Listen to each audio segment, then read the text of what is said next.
Terus bagaimana hubungan dengan anak saya yang sekolah di pesantren, Pak? Ini mau nanya. Ketiga adalah Itu Ustaz, Selanjutnya Ustaz, bagaimana pertanyaan dari Nur hukumnya Hamid di makanan dan Yogyakarta. uang Dengan siapa makan di mana? yang diberikan oleh mahasiswa yang akan ujian Baik, silakan Ibu. seminar?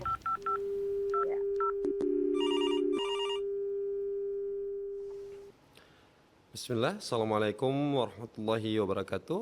Alhamdulillah, salatu wassalamu ala rasulillah wa ala alihi wa sahbihi wa mawalah wa la hawla wa la quwata illa billah, ma ba'd. Alhamdulillah, senang sekali rasanya masih bisa berjumpa kembali dengan para pemirsa Foto TV dimanapun Anda berada, tentunya melalui program live interaktif kesayangan kita semuanya. InsyaAllah pada kesempatan kali ini akan dibersamai oleh Al-Ustaz Dr. Muhammad Haikal Basyarahil. Dan Alhamdulillah kita telah terhubung dengan Al-Ustaz Dr. Muhammad Haikal Basyarahil melalui telekonferensi di Martapura, Kalimantan Selatan. Baik, mungkin tidak memperpanjang lagi mukadimah, kita akan langsung masuki acara kita. Dan kita akan mulai acara ini dengan beberapa nasihat yang akan disampaikan oleh Al-Ustaz Dr. Muhammad Haikal Basyarahil. Kepada Al-Ustaz kami persilahkan, falyatafaddal masykuran ma'jura. إن الحمد لله نحمده ونستعينه ونستغفره ونعوذ بالله من شرور أنفسنا ومن سيئات أعمالنا من يهد الله فلا مضل له ومن يضلل فلا هادي له أشهد أن لا إله إلا الله وحده لا شريك له وأشهد أن محمدا عبده ورسوله فإن أصدق الحديث كتاب الله وخير الهدي هدي محمد صلى الله عليه وسلم وشر الأمور محدثاتها وكل محدثة في الدين بدعة وكل بدعة ضلالة وكل ضلالة في النار أما بعد. Bapak-bapak, ibu-ibu, ikhwan dan akhwat, pemirsa Fatwa TV yang dimuliakan oleh Allah Subhanahu wa taala. Alhamdulillah, segala puji bagi Allah Subhanahu wa taala dengan limpahan nikmat yang begitu besar, di antaranya nikmat iman, nikmat Islam, nikmat kesehatan, sehingga kita semua diberikan kemudahan oleh Allah Subhanahu wa taala untuk bisa berhadir di majelis ilmu. Mudah-mudahan apa yang kita pelajari, apa yang kita tuntut pada sore hari ini mendatangkan keberkahan dari Allah Subhanahu wa taala dan kita semua bisa mengambil manfaat dari apa yang akan disampaikan nantinya. Bapak Ibu ikhwan dan akhwat, pendengar dan pemirsa Fatwa TV yang dimuliakan oleh Allah Subhanahu wa taala. Di antara nikmat yang Allah berikan kepada hamba ini, bahwasanya manusia itu diluaskan rezekinya oleh Allah Subhanahu wa taala. Oleh karena itu kata para ulama rahimallahu taala, harta itu merupakan sebuah nikmat yang Allah berikan kepada hambanya. Dan harta, orang memiliki harta tidak tercela. Sebagaimana orang yang memiliki orang yang mendapatkan kefakiran di dunia ini juga tidak tercela. Banyak orang menganggap bahwasanya mulia itu dengan banyak harta, hina itu dengan sedikit harta. Maka ini keliru. Maka harta pada sejatinya zatnya itu tidak tercela. Oleh karena itu Allah jadikan ada sebagian nabi itu menjadi nabi yang kaya raya. Seperti Nabi Sulaiman alaihissalam, seperti Nabi Daud alaihissalam. Beliau menjadi seorang nabi yang kaya raya. Dan ada di antara nabi Allah Subhanahu wa taala yang tidak diluaskan hartanya oleh Allah Subhanahu wa taala. Seperti nabi kita Nabi Muhammad sallallahu alaihi wasallam, bagaimana dalam banyak hadis Aisyah menjelaskan, kadang 2 bulan kompor tidak menyala di rumah Nabi sallallahu alaihi wasallam. Oleh karena itu kita dapati Nabi sallallahu alaihi wasallam tidak mencela kekayaan dan tidak mencela kefakiran. Tapi Nabi sallallahu alaihi wasallam berlindung dari fitnah kefakiran dan dari fitnah harta. Makanya Nabi SAW, Allahumma inni a'udzubika min syarri fitnatil faqr. Ya Allah, aku berlindung kepadamu dari jeleknya fitnah kefakiran dan fitnahnya kekayaan. Oleh karena itu manusia yang patut dia menjaga dirinya adalah terfitnah dengan harta. Terfitnah dengan harta. Bukan dengan dia memiliki harta dia menjadi orang yang mulia, atau dengan dia menjadi harta dia menjadi orang yang tidak baik, tidak. Tetapi di dalam Islam yang menjadikan tolak ukur adalah fitnah dari harta itu sendiri. Barang siapa yang bisa mengontrol dirinya agar terhindar dari fitnah harta, maka itulah yang diharapkan di dalam Islam. Dan barang siapa ketika di dunia ini dia menjadi fakir dan bisa terhindar dari fitnah kefakiran, maka itulah merupakan sebuah kesuksesan yang akan dia panen nanti di hari kiamat kelak. Oleh karena itu, seorang muslim harus paham konsep harta di dunia ini. Maka Islam datang menaruh kaidah-kaidah konsep di dalam masalah harta. Di antara konsep dalam masalah harta adalah pertama, kata para ulama rahimahullah taala, harta yang kita miliki di dunia ini maka tidak ada bandingannya dengan kenikmatan akhirat. Maka harta di dunia ini tidak ada nilainya dengan harta, dengan kenikmatan yang Allah berikan di akhirat. Makanya kalau Anda tanding ya kenikmatan yang di dunia ini sedikit pun tidak sama sekali, tidak bisa sama sekali menyaingi kenikmatan yang ada di akhirat. Makanya Rasulullah sallallahu alaihi wasallam pernah berkata, kata Nabi, "Lau kanat ad-dunya ta'dilu innallaha danaha ba'udha ma saqa minha kafir syurbata ma." Kata Nabi sallallahu alaihi wasallam, kalau seandainya dunia ini punya nilai di sisi Allah seperti sayap nyamuk, punya nilai seperti sayap nyamuk, dan sayap nyamuk tidak ada nilainya sama sekali. Kata Allah, kata Nabi, kalau seandainya dunia ini punya nilai seperti sayap nyamuk, maka Allah tidak akan berikan kepada orang kafir satu teguk air pun. Tapi dunia ini tidak ada nilainya di sisi Allah Subhanahu wa taala. Maka Allah luaskan bagi orang-orang kafir tersebut dunia karena dia tidak ada nilainya. Tetapi nikmat akhirat, nikmat yang luar biasa, khalidina fiha abada, yang mereka kekal di dalamnya. Dan nikmat dunia ini nikmat yang sedikit dibandingkan dengan nikmat akhirat. Nikmat akhirat nikmat yang sangat banyak. Dan nikmat dunia ini nikmat yang sebentar. Dan nikmat akhirat adalah nikmat yang abadi. Maka ini konsep yang pertama seorang muslim ketika dia diberikan harta oleh Allah Subhanahu wa taala. Konsep yang kedua seorang muslim ketika dia menilai sebuah harta, pandangan muslim terhadap sebuah harta, bahwasanya harta itu adalah titipan dari Allah Subhanahu wa taala, titipan dari Allah Subhanahu wa taala. Maka pernah ada seorang Badui menarik kerah Nabi sallallahu alaihi wasallam. Arab Badui ini datang kepada Nabi, kemudian dilihat oleh Nabi ketika dia menarik kerah Nabi sampai berbekas leher Nabi sallallahu alaihi wasallam akibat tarikan Al-Badui tersebut terhadap kerah baju Nabi sallallahu alaihi wasallam. Kemudian Nabi menoleh kepada Al-Badui tersebut dan Nabi tersenyum. Kemudian Al-Badui ini mengatakan, "Ya Muhammad, berikanlah kepadaku harta yang Allah berikan kepadamu." Lihat, Al-Badui ini mengatakan harta yang dimiliki oleh Nabi sallallahu alaihi wasallam, kata Allah, dan itu betul bahwasanya harta yang diberikan kepada kita merupakan titipan dari Allah Subhanahu wa taala. Karena dia harta titipan, maka seorang hendaknya berusaha mematuhi aturan yang menitipkannya. Maka Allah Subhanahu wa taala ketika menitipkan harta itu kepada kita, maka hendaklah kita mematuhi aturan Allah. Apa aturan Allah terhadap harta yang kita miliki? Maka aturan Allah yang pertama, bahwasanya harta itu harus didapatkan dari harta yang halal, dari pekerjaan yang halal, dari mata pencarian yang halal. Maka tidak boleh kita mencari harta tersebut dari hal yang Allah haramkan, dari perkara riba, dari perkara hal-hal yang menipu, judi online dan semisal. Maka seseorang harus mendapatkan harta itu dari harta yang halal, karena itu akan ditanya oleh Allah Subhanahu wa taala. Kemudian yang kedua, aturan titipan Allah Subhanahu wa taala, maka harta tersebut harus bisa kita pertanggungjawabkan. Bisa kita pertanggungjawabkan karena Allah akan meminta pertanggungjawaban tersebut, kemana kita keluarkan, maka harus bisa kita pertanggungjawabkan di hadapan Allah Subhanahu wa taala. Maka ini konsep di dalam harta, di dalam Islam, bahwa harta itu titipan dari Allah, bukan dari kita. Makanya di antara bukti harta itu titipan, ketika Anda meninggal, maka harta Anda itu diwarisi oleh keturunan Anda, oleh ahli waris Anda. Tidak Anda bawa ke mati, tidak Anda bawa ke dalam kuburan, maka harta itu menjadi warisan bagi keluarga Anda. Itu membuktikan bahwasanya harta itu titipan dari Allah Subhanahu wa taala. Kemudian yang ketiga, seorang muslim, konsep seorang muslim dalam harta, pandangan mereka terhadap harta, bahwasanya seorang muslim hendaknya dia memberikan batasan di dalam mencari harta. Maka dia harus memiliki batasan-batasan tertentu.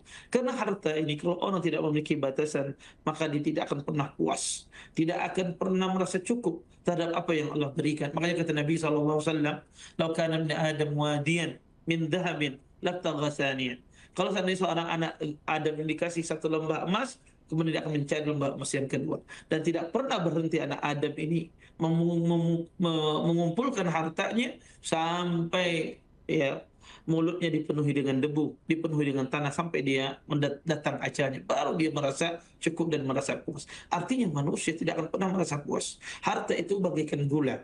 Semakin Anda cicipi, semakin Anda pengen terus mencicipinya, maka Anda harus punya batasan. Apalagi usia kita sudah bertambah, tidak muda lagi, usia kita sudah tua. Maka seorang muslim harus dia memikirkan akhiratnya, dia harus memikirkan masa depannya, rumah abadinya. Maka jangan dia terlena dengan harta. Kadang kita miris melihat ada orang usia 70 tahun, 80 tahun, masih dia luar biasa mencari harta. Sedikit pun tidak berubah pola hidupnya dari masa mudanya sampai masa tuanya. Padahal ketika seorang itu sudah tua dan seterusnya, maka hendaklah dia memperbanyak ibadah dia kepada Allah. Hendaklah dia memperbanyak hari-hari tua tersebut dengan taqarrub, mendekatkan diri kepada Allah Subhanahu wa taala. Jangan sampai dia tertipu dengan banyaknya harta. Kemudian di antara konsep seorang muslim, pandangan seorang muslim terhadap sebuah harta, bahwasanya ya seorang muslim ya dia tidaklah mulia dengan harta dan juga tidaklah dia hina dengan tidak memiliki harta. Ya, Allah Subhanahu wa taala membantah syubhat orang yang mengatakan bahwasanya kalau dia duaskan rezekinya, maka dia katakan Rabbi akraman, bahwasanya Tuhanku memuliakan. Tetapi ketika dia disempitkan rezekinya, dia mengatakan Tuhanku menghinakanku, Tuhanku menterlantarkanku. Tidak. Harta, ya, kefakiran dan kekayaan bukan bukan kemuliaan dan kehinaan seseorang, tapi orang itu menjadi mulia ketika dia menggunakan hartanya pada kebaikan.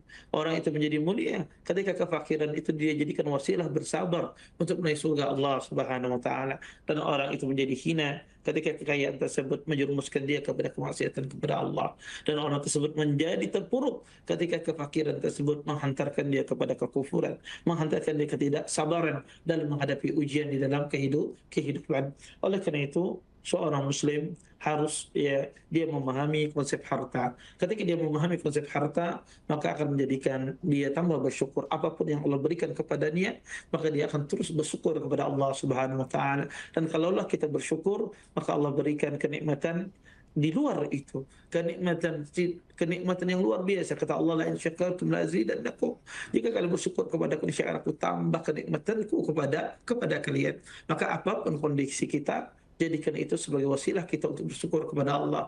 Ketika kita diberi luasan harta, kita bersyukur kepada Allah. Ketika kita diberi harta yang sedikit, kita juga bersyukur kepada Allah Subhanahu wa taala. Niscaya Allah terus akan menambah nikmatnya kepada hamba-hambanya yang bersyukur kepadanya. Mungkin ini yang bisa saya sampaikan.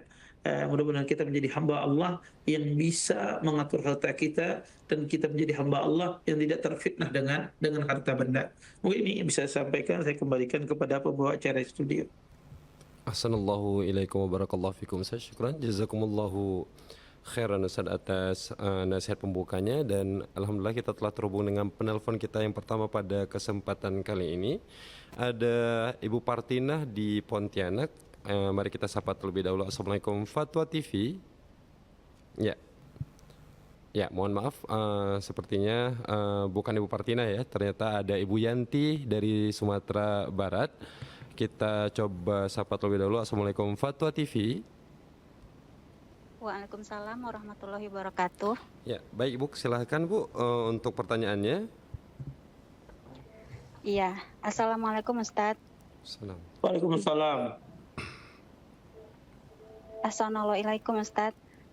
Terutama sekali Ana minta doa dari Ustadz untuk kesembuhan kakak kandung Ana yang sekarang sedang terbaring di rumah sakit. Pertanyaan Ana Ustadz terkait dengan takbir muqayyad setelah sholat fardu di awal bulan Zulhijjah. Seperti apa lafaz takbirnya, kapan atau hari apa mulai awal Zulhijjah? Terus apakah dibacanya setelah Allahumma antas salam wa minkas salam atau langsung setelah salam Ustadz? Jazakallah khair. Assalamualaikum warahmatullahi wabarakatuh. Waalaikumsalam warahmatullahi wabarakatuh. Cukup jelas saja pertanyaannya tentang takbir muqayyad. Iya, jazakumullah khair atas pertanyaannya. Beliau menanyakan tentang masalah takbir muqayyad, sejak kapan dibaca ya, kemudian dibacanya apakah setelah astagfirullah salam memiliki salam tabarakal jalal wal ikram, atau seperti apa? Ini pertanyaan yang beliau tanyakan. Pertama, Bapak Ibu ikhwan dan akhwat yang dimuliakan oleh Allah Subhanahu wa taala, ketika kita berbicara tentang masalah takbir, yaitu takbir muqayyad, maka kata para ulama rahimallahu taala, takbir muqayyad itu kata para ulama rahimallahu taala, maka dia dimulai semenjak seseorang pada pagi hari Arafah. Jadi kalau kita seandainya kita ini tidak wukuf di Arafah, seperti kita tidak melaksanakan ibadah haji, maka kita memulai takbir muqayyad itu sejak pagi hari Arafah tanggal 9 Zulhijjah di negara kita. Contoh misalnya anggaplah tanggal 9 Zulhijjah itu di hari Selasa. Maka di subuh hari Selasa itu kita memulai dengan takbir muqayyad ya, sebagaimana disebutkan di dalam sebuah athar dari Ali bin Abi Thalib radhiyallahu taala anhu, beliau mengatakan bahwasanya dan Ibnu Abbas radhiyallahu taala anhuma, beliau mengatakan annahu kana yukabbir ba'da salatil fajr yaum Arafah ila salatil asr min akhir ayyam at-tashriq. Yukabbir ba'da salatil asr. Disebutkan di dalam riwayat Imam Ahmad di dalam kitab Masailnya bahwasanya Ali bin Abi Thalib beliau bertakbir setelah salat subuh pada hari Arafah sampai asar di hari tasyrik, yaitu tanggal 13 Zulhijjah. Hal yang serupa juga dilakukan oleh Ibnu Abbas sebagaimana dikatakan Ibnu Abi Syaibah dalam kitab Musannafnya, Ibnu Mundhir dalam kitabnya Al-Awsat. Dikatakan annahu kana yukabbir min ghadati yaumi Arafah ila akhir ayyam tasyrik. La yukabbir fil maghrib Allahu akbar kabira, Allahu akbar kabira, Allahu akbar wa ajal. Allahu akbar walillahil hamd. Dikatakan bahwasanya Ibnu Abbas radhiyallahu taala anhuma, beliau bertakbir pada pagi hari Arafah sampai akhir ayam tasyrik. Dan beliau di akhir ayam tasyrik tidak bertakbir di waktu maghribnya, artinya habis asar selesai. Kemudian ada pun takbir yang beliau ucapkan, disebutkan dalam athar ini, Abdullah bin Abbas mengucapkan Allahu akbar kabira, Allahu akbar kabira 2 kali, kemudian beliau menyebutkan Allahu akbar wa ajal, Allahu akbar walillahil hamd. Ini salah satu bentuk jenis takbir. Boleh juga takbir itu dengan kita mengucapkan Allahu Akbar, Allahu Akbar, Allahu Akbar, La ilaha illallah, Allahu Akbar, Allahu Akbar walillahil hamd. Ini juga boleh lapas takbir semacam ini. Yang mana saja Anda berlapas dari takbir tersebut, maka insyaallah sah takbir Anda. Kemudian kapan dibaca? Dibaca takbir ini setelah sholat langsung, sebelum beristighfar. Ya, walaupun hadis Thauban menunjukkan bahwasanya habis salam itu kita langsung beristighfar. Kata Thauban, kana Nabiyyu sallallahu alaihi wasallam idzan sarafa min salatihi istaghfara salasan. Kata Thauban radhiyallahu taala anhu, Nabi sallallahu alaihi wasallam jika beliau selesai dari salat beliau, Nabi sallallahu alaihi wasallam beristighfar tiga kali. Istighfara salasan. Nabi sallallahu alaihi wasallam beristighfar tiga kali. Dari sini para ulama rahimallahu taala mengatakan bahwasanya kata mereka sebagian mereka memahami hadis Thauban ini sifatnya umum. Adapun hadis tentang nyuruh bertakbir setelah salat sifatnya khusus, kata mereka. Istighfar ini setelah salam ini berlaku kalau selain takbir. Adapun di waktu takbir maka hendaknya dia bertakbir dahulu baru beristighfar. Dan inilah yang lebih cocok, lebih tepat. Kenapa? Sehingga nanti kesatuan zikir itu tidak terpisah. Kesatuan zikir setelah salam itu tidak terpisah. Kalau kita dahulukan istighfar kemudian disela dengan salam, maka ini kesatuan zikir itu terpisah. Tetapi ini ada 2 pendapat dalam masalah ini, tapi saya lebih condong takbir lebih dahulu baru setelah itu beristighfar. Wallahu a'lam. Assalamualaikum ilaikum wa barakallahu fikum. Syukran jazakumullahu khairan atas jawabannya, dan kami juga ucapkan jazakumullahu khairan kepada Ibu Yanti atas kebersamaannya. Taib. Dan kita telah terhubung juga dengan penelpon kita yang selanjutnya, ada Ibu Partina dari Pontianak. Ya, mungkin mari sama-sama kita sapa beliau terlebih dahulu. Ya, Assalamualaikum Fatwa TV. Ya, Assalamualaikum. Assalamualaikum warahmatullahi wabarakatuh. Ya. Silakan Ibu untuk pertanyaannya. Ana mau tanya, ini habis wudhu itu baca doanya sebaiknya baca apa gitu ya.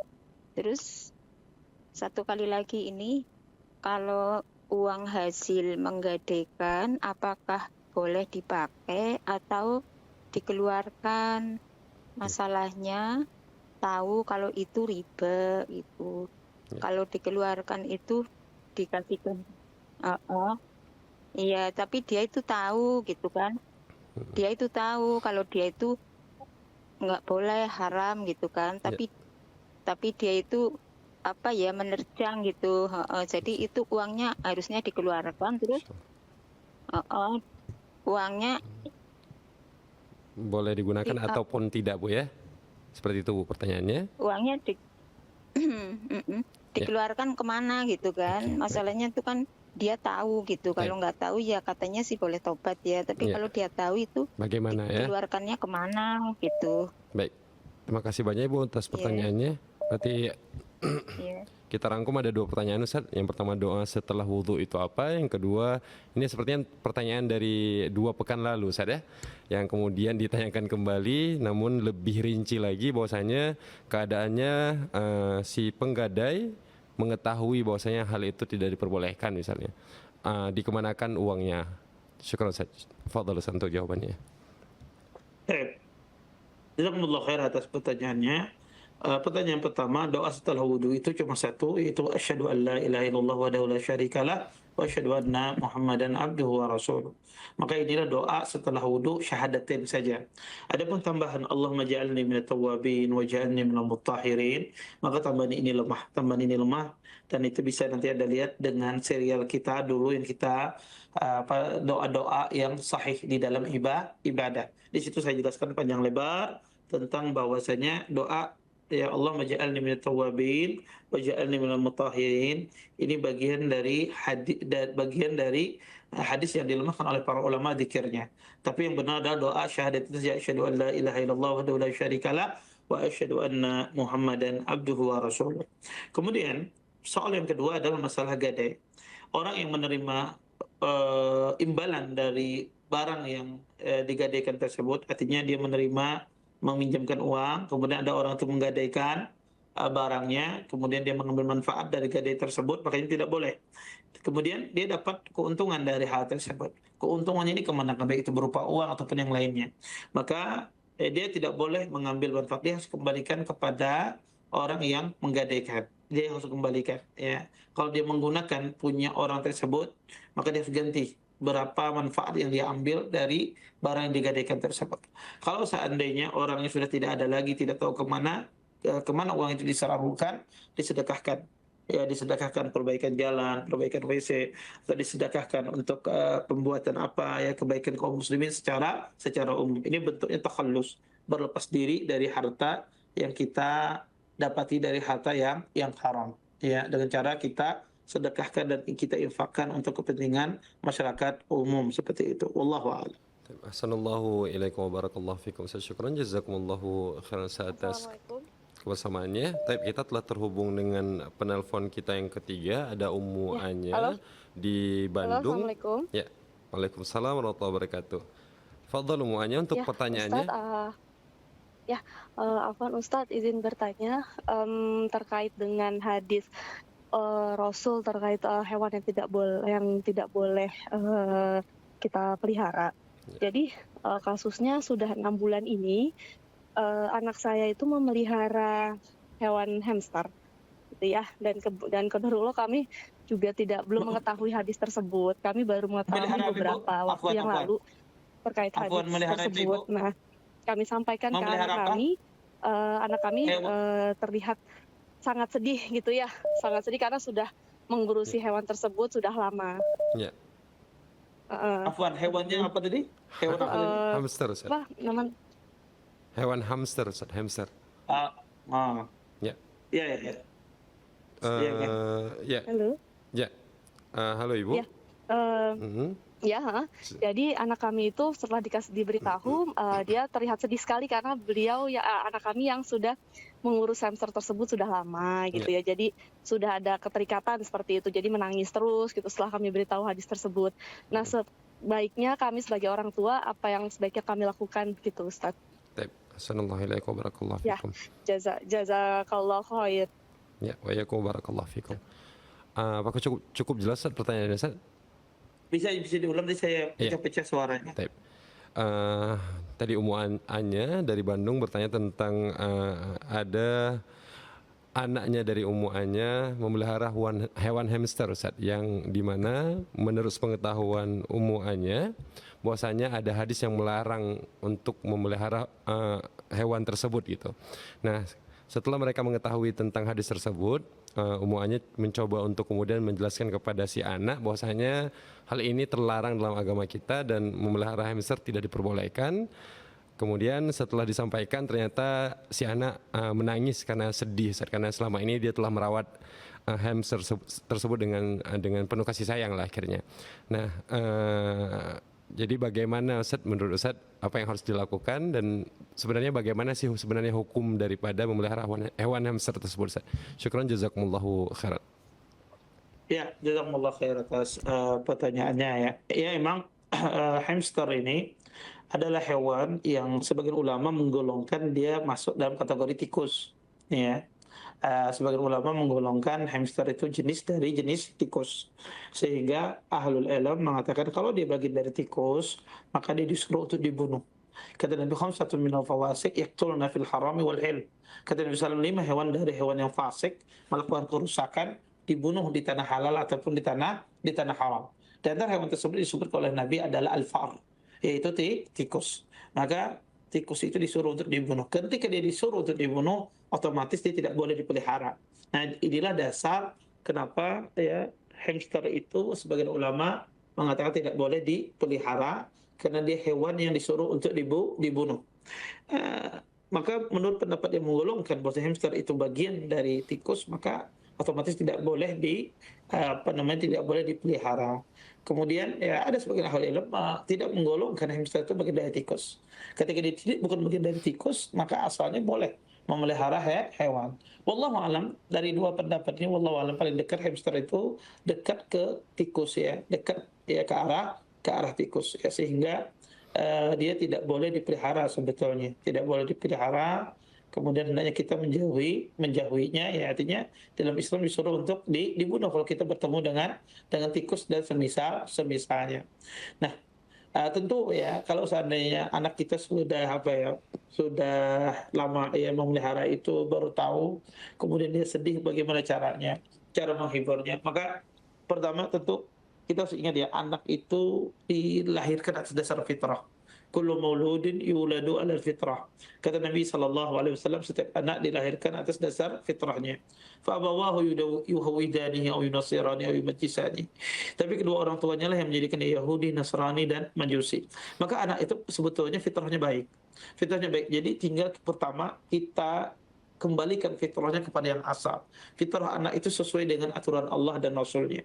Maka kita ingatkan dia bahwasanya ini nggak boleh, dijelaskan hadisnya, dijelaskan tuntunannya di dalam Islam. Itu poin yang pertama yang kita lakukan. Poin yang kedua, kita ganti dengan yang lain. Kita ganti dengan yang lain. Gimana kalau Umi tawarkan yang lain? Kamu ya memelihara kelinci misalnya, ya ditawarkan, atau memelihara kucing misalnya, ditawarkan, ya diganti dengan yang lain, yang semisal, atau yang lebih baik, yang lebih bagus. Maka insya Allah Islam itu datang ya ketika tidak membolehkan ini, kita cari ya penggantinya yang semisal kelinci misalnya, atau kucing Anggora misalnya, ataupun hewan-hewan yang lain yang boleh kita pelihara, burung misalnya, atau ikan misalnya. Maka hewan yang kira-kira yang dia suka, maka gantikan dengan yang lain. Kemudian yang ketiga ya, terus kita ya menjadikan anak tersebut diingatkan terus, disampaikan terus ya kepada anak tersebut ya, dan insya Allah ya dia akan memahami. Dia mungkin dia bersedih 1-2 kali, dia akan bersedih, tapi insya Allah dia cepat anak-anak itu kembali. Apalagi dengan kita kasih hadiah, kita kasih ganti rugi dengan yang lainnya, maka biasanya jiwa anak-anak itu biasanya dia mau kalau dia diganti rugi dan semisalnya. Itu yang kita lakukan, bernegosiasi dengan anak kita, dan jadilah orang tua itu negosiator yang ulung. Enggak boleh negosiatornya nggak ulung, harus jadi ulung ya, harus hebat orang tua itu bernegosiasi dengan anak ya, menenangkan dia, harus seperti itu. Terus kita belajar, kita cari momen-momen yang bagusnya anak, dan biasanya anak itu momen-momen yang terbaik bagi anak itu adalah di saat dia ya sebelum tidur ya. Kadang sebelum tidur itu anak-anak itu langsung nurut dia, atau di saat dia baru bangun ya, awal bangun itu biasanya kita bernegosiasi mudah ya, atau di saat dia bahagia kita bernegosiasi dengan dia itu mudah seperti itu ya. Dan kadang kalau kita ingin menjauhkan anak tersebut, kadang kita suruh anak itu sendiri yang melepasnya ya. Kadang anak itu kita jelaskan, kemudian kita suruh dia sendiri melepaskannya. Kadang itu lebih nyaman baginya ketimbang kita langsung melepaskan hewan tersebut. Seperti itu. Wallahu a'lam. Ahsanallahu ilaikum wa barakallahu fikum Ustaz atas jawabannya, dan kami ucapkan juga jazakumullahu khairan kepada Ummu Anya dari Bandung atas kebersamaannya. Tapi kita telah terhubung dengan penelpon kita yang ke selanjutnya Ustaz, ada Ummu Bila di Tangerang. Mari sama-sama kita sapa beliau terlebih dahulu. Assalamualaikum Fatwa TV. Waalaikumsalam warahmatullahi wabarakatuh. Ya, saya persilahkan Ummu Bila untuk pertanyaannya. Nah, Ustadz, Assalamualaikum Ustadz. Assalamualaikum. Waalaikumsalam warahmatullahi wabarakatuh. Ya. Ustadz, iya. Mau bertanya Ustadz terkait dengan hukumnya kita berjabat tangan dengan yang bukan mahram Ustadz ya, begitu kan. Ini saya itu ada beberapa dengan seumuran dengan saya, usia di atas 60-an lah Ustadz ya. Jadi selama ini kita itu masih dengan yang mungkin dengan yang bukan mahram yang seumuran, terus dengan ipar, dengan sepupu, itu kita masih jaga ya Ustadz ya. Nah, yang menggelitik di pertanyaannya ini adalah, itu ada batasannya enggak Ustadz, dari sampai usia berapa, apalagi dengan yang misalnya dengan di bawah seperti ada teman yang punya anak gitu kan, nah anaknya itu yang laki-laki, nah itu apakah kita tetap misalnya tidak boleh bersentuhan gitu kan, atau dengan yang udah dengan seperti usia-usia di cucu kita gitu kan Ustadz. Nah itu jadi kita bertanya-tanya, ini ada batasannya nggak secara syariatnya gitu Ustadz ya, kayak gitu kan, gitu. Ya, cukup Namun jelas. yang memang yang kita masih yakini dengan yang dengan seumuran kita ini ya masih kita jaga, dengan ipar kita jaga, dengan yang sepupu kita jaga. Nah, tetapi dengan yang di bawah-bawah ini, nah ini ada batasannya nggak Ustadz secara syariat? Sudah kami tangkap. Mungkin itu dulu aja pertanyaan dari saya Ustadz ya. Mohon penjelasannya. Syukron, jazakallahu khair. Assalamualaikum warahmatullahi wabarakatuh. Waalaikumsalam warahmatullahi wabarakatuh. Cukup jelas seperti yang Ustaz ya pertanyaannya. Fadhil Ustaz jawabannya. Jazakallahu khairan atas pertanyaannya. Beliau menanyakan tentang masalah apakah ada batasan, atau pertama, bolehkah seseorang berjabat tangan dengan bukan mahramnya. Kaidah asal tidak boleh seorang laki-laki ataupun wanita berjabat tangan dengan mahramnya. Nabi pernah mengatakan, inilah usafihun nisa. Saya tidak pernah berjabat tangan dengan wanita. Kemudian juga dalam riwayat lain, dalam hadis Ma'qil ibni Yasar, Nabi SAW pernah bersabda, la yata'na fi rasi ahadikum bimikhyatin min hadidin khairun lahu min an yamussa imra'ah la tahilla lahu.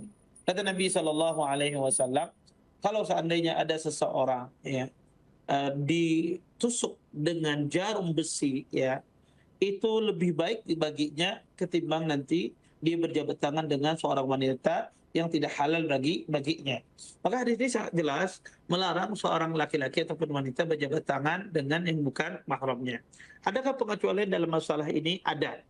Ada pengecualian dalam masalah ini. Pengecualian yang disebutkan dalam masalah ini adalah bagi seseorang yang memiliki hubungan mahram. Maka hubungan mahram tentu saja boleh kita berjabat tangan. Ya, boleh kita berjabat tangan kalau ada hubungan kemahraman. Kemudian yang kedua adalah orang-orang yang belum balik. Ya, siapa saja yang belum balik boleh berjabat tangan. Misalnya ada anak SD perempuan usianya 6 tahun, 7 tahun, belum balik, belum haid, boleh nggak seorang ustadznya berjabat tangan? Boleh. Ya tidak masalah. Selama aman dari fitnah. Selama aman dari fitnah. Begitu pula perempuan boleh berjabat tangan dengan laki-laki yang belum balik selama aman dari fitnah. Maka kalau mereka sudah balik, anak kecil tersebut sudah balik ya, maka tidak boleh lagi kita berjabat tangan. Kemudian ini yang disepakati, ada yang diperselisihkan oleh para ulama rahimallahu taala, yaitu orang yang sudah tua, ya orang yang sudah sangat tua, boleh nggak berjabat tangan dengan mereka? Ini ada khilaf di kalangan para ulama, orang yang usianya mungkin 80 tahun, 90 tahun, nenek-nenek ya, boleh nggak kita berjabat tangan? Atau kakek-kakek yang sudah 90 tahun diselamani oleh wanita yang masih muda. Ada khilaf memang sebagai para ulama dalam masalah ini, tapi pendapat yang rajih tidak boleh. Pendapat yang rajih tidak boleh. Kenapa? Karena tidak ada yang bisa menjamin. Mungkin anak mudanya tidak bersyahwat, tapi yang tuanya bisa jadi bersyahwat. Karena syahwat itu tidak akan lepas baik dia muda ataukah tua. Oleh karenanya, tetap para ulama tidak membolehkan berjabat tangan dengan orang yang lebih tua daripada kita sangat jauh, tetap tidak boleh. Maka diperbolehkan pada dua orang ini. orang itu mahram kita, boleh berjabat tangan. Yang kedua adalah dia belum balik, ya belum balik. Adapun lebih dari itu, maka tidak boleh kita berjabat tangan. Asalnya haram berjabat tangan dikecualikan pada dua jenis orang-orang ini. Wallahu a'lam. Ahsanallahu ilaikum wa barakallahu fikum atas jawabannya, dan kami ucapkan syukran jazakumullahu khairan kepada Ummu Bila atas kebersamaannya. Dan kita telah terhubung dengan penelpon kita yang ke selanjutnya, Ustaz. Ada Ummu Malik dari Bandung. Mari sama-sama kita sapa beliau terlebih dahulu. Assalamualaikum Fatwa Jazakallah TV. khairan. Host, Assalamualaikum warahmatullahi wabarakatuh, Ustaz. Ya. Waalaikumsalam. Ahsanallahu ilaikum, Ustaz. Ya. Fadhal Ummu Malik. Yani. Nah, Ustaz, Ana mau bertanya soal masalah doa setelah i'tidal. Sami Allahu liman hamidah. Waktu itu Ustaz ada mengatakan Rabbana walakal hamdan katsiran thayyiban mubarakan fi, bahwa itu tidak sahih ya Ustaz. Mohon dinasihatnya Ustaz, karena Ana sering membaca itu Ustaz. Jazakallahu khairan wa barakallahu fiik Ustaz. Assalamualaikum warahmatullahi wabarakatuh. Waalaikumsalam warahmatullahi wabarakatuh. Ya. Jazakallahu khairan atas pertanyaannya. Banyak orang mungkin keliru ya dalam memahami video saya. Saya dianggap melemahkan hadis hamdan katsiran thayyiban mubarakan fi. Padahal saya tidak pernah sama sekali melemahkan hadis tersebut. Bahkan satu kalimat lemah pun tidak pernah keluar dari mulut saya tentang hadis hamdan katsiran thayyiban mubarakan fi. Tetapi yang saya maksudkan adalah doa itu hadisnya sahih, tetapi kondisinya adalah kondisi lagi bersin. Ya, hadisnya sahih, tapi kondisinya adalah kondisi lagi bersin. Dijelaskan dalam Sunan Abi Daud. Ya, dijelaskan dalam Sunan Abi Daud bahwasanya sahabat itu ketika membaca hamdan katsiran thayyiban mubarakan fi di saat dia bersin di dalam salat di waktu i'tidal. Dari sinilah para ulama berselisih. Apakah doa itu emang bacaan waktu i'tidal ataukah karena kebetulan bersin? Dibenarkan oleh Nabi sallallahu alaihi wasallam. Maka madhab yang empat, ya, empat madhab Hanafi, madhab Syafi'i, madhab Maliki, madhab Hambali, mereka sepakat bahwa hamdan katsiran thayyiban mubarakan fi bukan doa i'tidal. Bukan doa i'tidal. Dan Hafidz Ibnu Hajar mengatakan bahwasanya itu berhubungan dengan bersin, sehingga kata para ulama Nabi ya membenarkan itu di saat dia bersin, dibenarkan oleh Nabi. Tetapi itu bukan bagian dari doa i'tidal. Ini menurut empat mazhab. Makanya kita lihat tidak ada satu athar pun dari sahabat ketika mereka berdoa dengan hamdan katsiran thayyiban mubarakan fi. Dan yang memasukkan doa hamdan katsiran thayyiban mubarakan fi di antara mazhab tersebut cuma Imam Nawawi. Jadi dalam mazhab Syafi'i cuma Imam Nawawi memasukkan di dalam kitabnya Al-Azkar, memasukkan itu bagian dari doa dari i'tidal. Tapi kalau kita merujuk kepada buku-buku fikih, maka tidak ada satupun yang memasukkan itu bagian dari doa i'tidal. Karena mereka memahami hadis itu dalam konteks bersin, Nah, sebagai Imam Nawawi memasukkan itu, yang beliau dalam mazhab Syafi'i tidak ada satupun yang memasukkan itu dalam bagian doa i'tidal. Dimasukkan oleh Imam Nawawi dalam kitab beliau Al-Azkar, itu bagian dari doa i'tidal. Maka saya jelaskan bahwasanya kata saya bahwasanya wallahu a'lam, pendapat yang saya yakini bahwasanya mazhab yang empat sahabat tidak ada satupun yang melakukan doa tersebut. Kalau seandainya itu sesuatu yang masyhur, yang di mazhab yang empat akan mentonsis mazhab yang empat dan yang akan menyebutkan, dan apalagi akan disebutkan bacaan-bacaan di sahabat. Karena bacaan sahabat sampai kepada kita semua, ya, bacaan yang mereka baca di dalam solat, banyak asal menjelaskan demikian. Tapi tidak ada satu asal pun selain kejadian itu, ya, mereka membaca hamdan katsiran thayyiban mubarakan fi. Intinya, kalau ada sebagian orang membaca itu karena mengambil sebagian pendapat para ulama pada zaman sekarang dan mengambil pendapat Imam Nawawi, maka silakan, tidak ada masalah, karena ini masalah khilaf. Tetapi bagi yang tidak mengambil itu karena menganggap hadisnya karena kondisi tertentu, ya, bukan karena itu baca di waktu i'tidal, maka juga silahkan, tidak ada masalah dalam masalah ini. Tapi kalau saya ditanya pribadi, saya mengatakan wallahu a'lam, saya lebih condong pada pendapat mazhab yang empat, bahwasanya itu bukan bagian dari doa i'tidal secara khusus, ya, doa i'tidal secara khusus. Doa i'tidal sebetulnya banyak, ya, ada banyak beraneka ragam. Ada Rabbana lakal ham, ada Rabbana walakal ham, Allahumma Rabbana lakal ham, Allahumma Rabbana walakal ham. Boleh juga ditambah dengan mil as-samawati wa mil al-ard wa mil ma syi'ta min syai'in ba'd. Boleh juga dibaca demikian. Maka banyak. Tapi khusus pada hamdan katsiran thayyiban tadi, sebagaimana saya jelaskan bahwasanya itu kondisi bersin. Hadisnya tidak lemah, tetapi memahami konteks hadisnya saja yang saya jelaskan. Seperti itu. Wallahu a'lam. Assalamualaikum wabarakallahu fikum. Saya syukran jazakumullahu khairan atas jawabannya, dan kami ucapkan jazakumullahu khairan atas pertanyaannya. Taib, kita akan melanjutkan ke penelpon selanjutnya, Ustaz.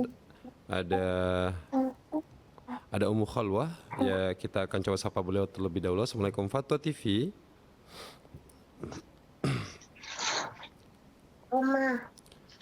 Assalamualaikum Fatwa TV. Iya. Ya. Silahkan Ummu Khalwah untuk pertanyaannya.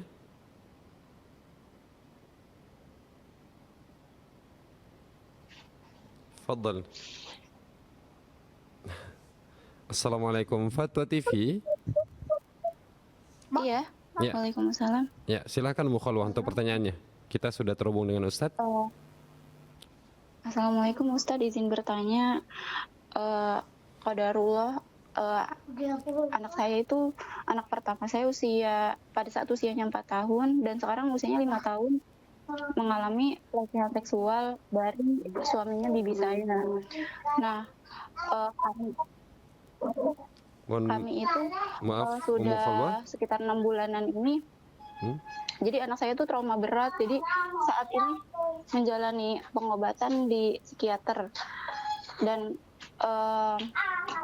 yang ingin saya tanyakan itu, saya tuh sudah 6 bulanan ini sudah berusaha agar anak saya itu bisa visum gitu. Tapi qadarullah tuh selalu dilempar-lempar dari PPA kota tempat saya tinggal ke PPA tempat lokasi kejadian.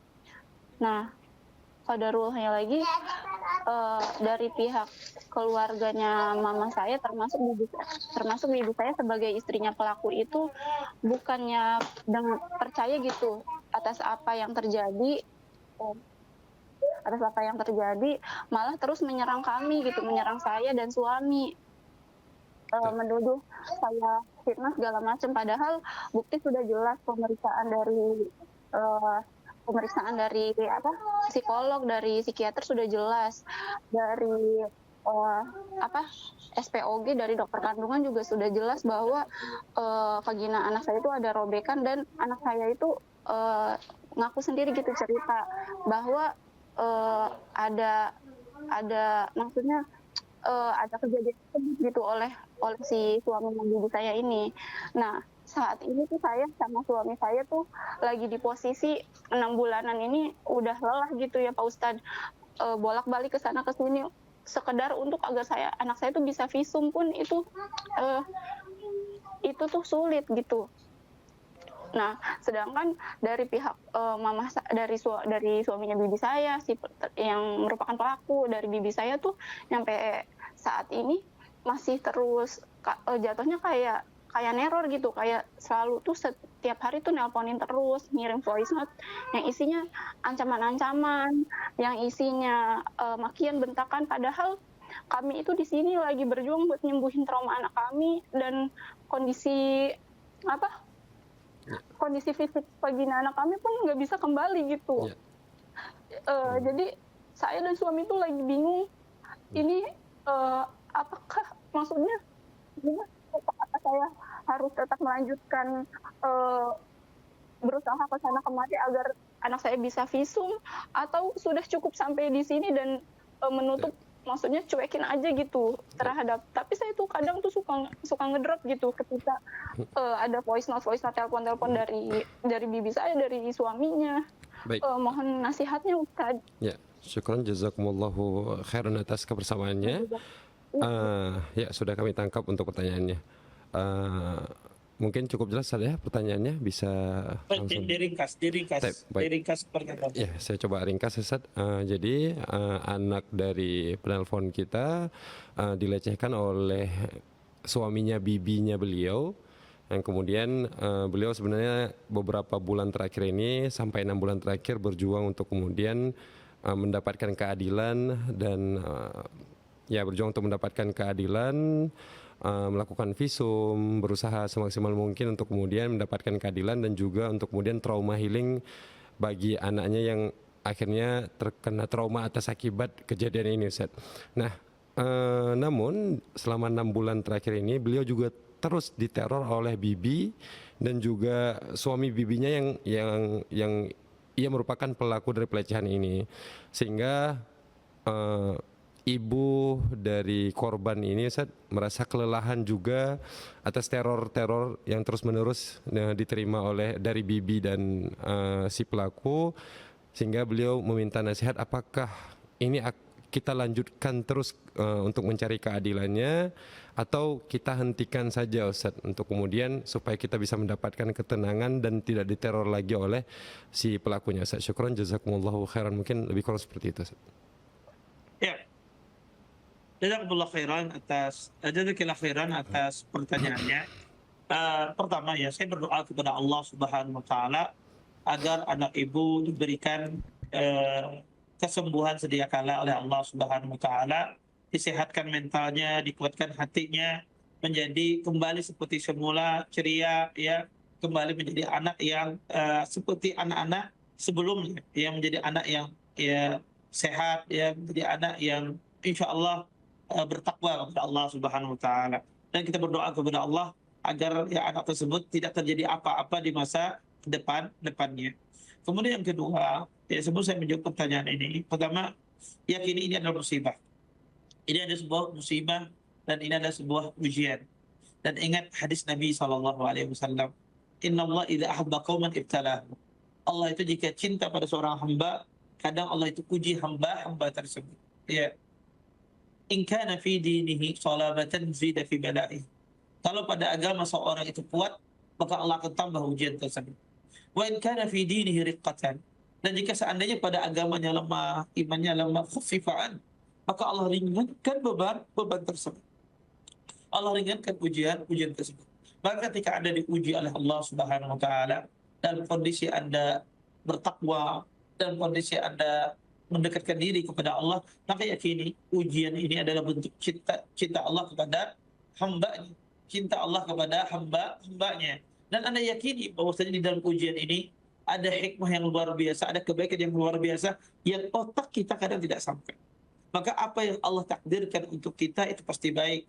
Kadang Allah, anak saya dapat pelecehan seksual semacam ini, maka betul itu adalah sejatinya jelek, ya. Tetapi pasti ketika Allah takdirkan itu terjadi pada kita, pasti ada kebaikan. Yang mungkin kebaikan ini kita tidak tahu. Mungkin kita tahu nanti setelah kita masuk surga. Kita mungkin tahu ternyata ini hikmahnya. Kenapa saya diuji oleh Allah dengan ujian semacam ini? Maka Anda yakin Allah Tuhan yang tidak pernah zalim. Ketika Allah menguji seorang hamba, pasti Allah akan uji hamba tersebut sesuai dengan keadilannya, sesuai dengan sifat rahmatnya, sesuai dengan kasih sayangnya.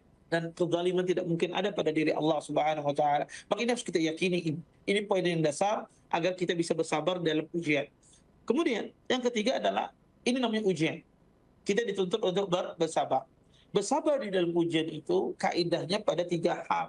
Pertama adalah bersabar itu dia tidak menggerutu, tidak mencela takdir Allah. Kemudian dia tidak teriak-teriak, kemudian dia tidak memukul-mukul tubuhnya. Ini kunci sabar. Ini kalau Anda melakukan 3 hal ini, tidak ada pada 3 hal pada diri Anda, maka Anda dikatakan orang yang sabar. Kemudian masalah pelaku, apakah itu dilanjutkan ataukah tidak, Ustaz? Ya, apakah ini dilanjutkan ataukah tidak? Maka saya ingin menegaskan, pertama, Anda jangan sempit. Ada celaan orang, ada ancaman orang, ada intimidasi orang, maka Anda jangan sempit hati Anda, luaskan hati Anda. Anda harus yakini bahwasanya celaan dia tidak bisa membuat Anda sedih. Ya, Anda harus yakini tersebut. Intimidasi orang tidak boleh membuat diri kita sempit. Kenapa? Karena yang bisa menjadikan kita sempit dan luas itu cuma Allah. Kita ini menjadi sedih di saat kita bermaksiat. Dan kita ini menjadi bahagia di saat kita taat kepada Allah. Maka ancaman apapun, baik itu fisik, baik itu tulisan, maka tidak boleh Anda jadikan itu sebagai menjadikan Anda sedih dengan ancaman tersebut. menjadikan seseorang tersebut menjadi apa? Berkecil hati. Tidak. Ya, kenapa? Karena perkataan manusia itu yang tidak menjadikan kita sedih, tidak menjadikan kita bahagia. Maka ini harus Anda yakini. Jadi jangan Anda bergantung kepada makhluk. Jangan Anda gantungkan kebahagiaan Anda pada apa yang dimauin oleh makhluk. Kita maunya orang tersebut minta maaf, kemudian dia memohon maaf, mengakui kesalahannya, kemudian disitulah kita merasa agak luas. Ketika dia tidak mau minta maaf, kita masih sempit. Ini keliru.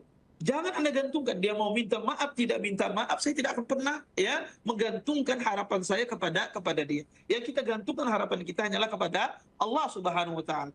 Ini akan mengobati diri kita dari ketergantungan apa yang kita inginkan kepada manusia. Kemudian Islam menuntut seseorang itu diperbolehkan dalam Islam dia mengambil haknya, mengambil hak Anda, mengambil keadilan Anda. Ya. Maka Anda boleh melanjutkan itu. Bukan berarti Ustaz ini capek, ya tidak masalah.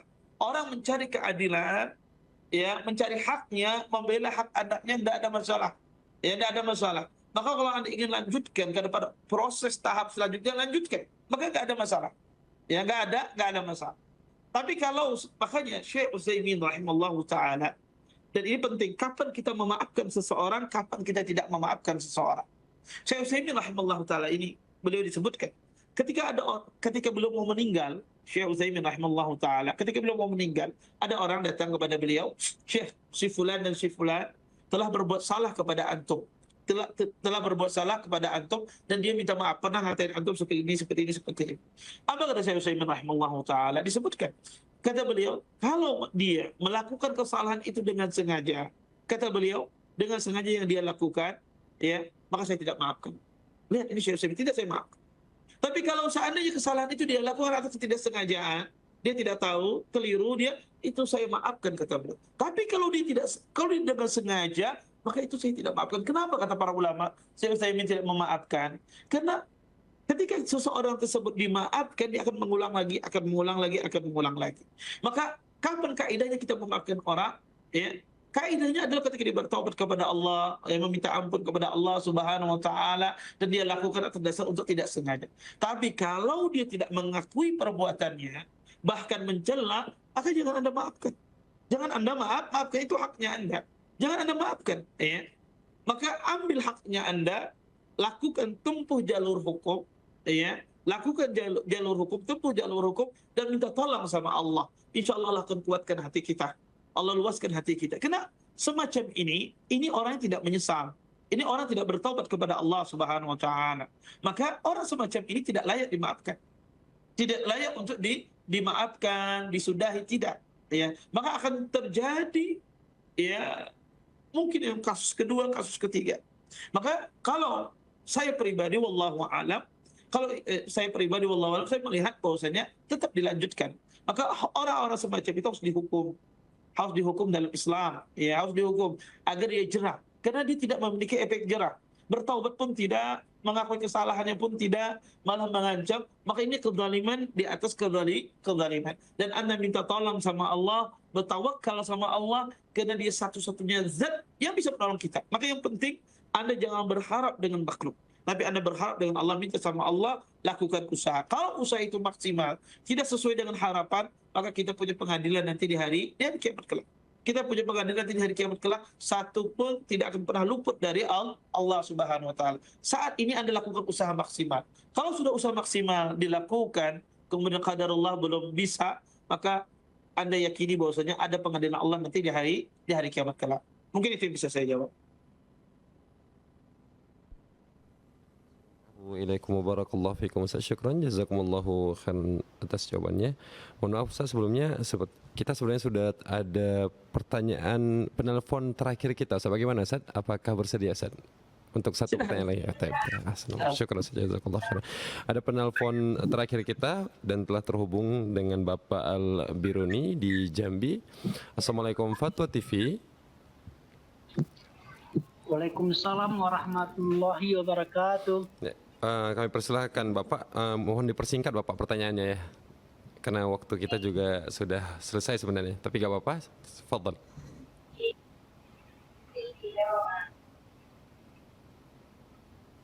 Ya, silakan Bapak.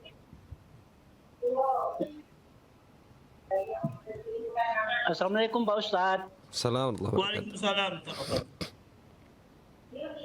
Ini Pak Ustadz, saya mau nanya masalah puasa sunat Nabi Daud. wabarakatuh. Kalau seseorang terbiasa puasa sunat Nabi Daud, apakah nanti tanggal 1 sampai 10 nanti itu dia tidak perlu lagi puasa sunatnya Pak Ustadz di bulan Zulhijjah ini? Apa cukup dengan puasa sunat Nabi Daud aja gitu? Ya, sudah cukup jelas pertanyaannya Bapak. Baik, Syukran, Pak Ustadz. jazakumullahu khairan. Fadhal Ustaz, jawabannya Ustaz. Jazakumullah khair atas pertanyaannya. Ketika Anda berada di 10 awal bulan Dzulhijjah, maka puasa Daud itu cukup. Nggak perlu puasa ya dari tanggal 1 sampai tanggal 8 puasa berturut-turut. Tapi cukup Anda puasa Daud, tetapi nanti pas bertepatan di hari Arafah, Anda tinggalkan puasa Daudnya, puasa Arafah. Ada tanggal 1 sampai 8 Anda puasa Daud, nanti pas di hari Arafah Anda puasa Arafah, jangan puasa Daud, seperti itu. Allahu a'lam. Barakallahu fikum. Syukran, jazakumullahu khairan. Dengan berakhirnya jawaban dari pertanyaan tadi, maka berakhirlah perjumpaan kita pada kesempatan kali ini. Kami ucapkan syukran, jazakumullahu khairan atas kebersamaannya. Dan kemudian kami ucapkan juga syukran jazakumullahu khairan kepada seluruh penelpon yang telah membersamai program live interaktif kita pada kesempatan kali ini, dan juga bagi para pemirsa yang telah bertanya melalui layanan website kami.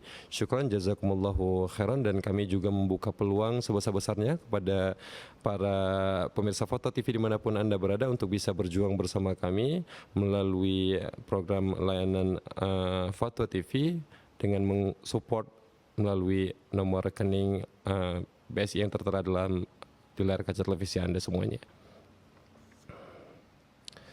Akhirnya kami wakili rekan kerja yang bertugas di studio Foto TV Jakarta mohon pamit undur diri. Wassalamualaikum warahmatullahi wabarakatuh.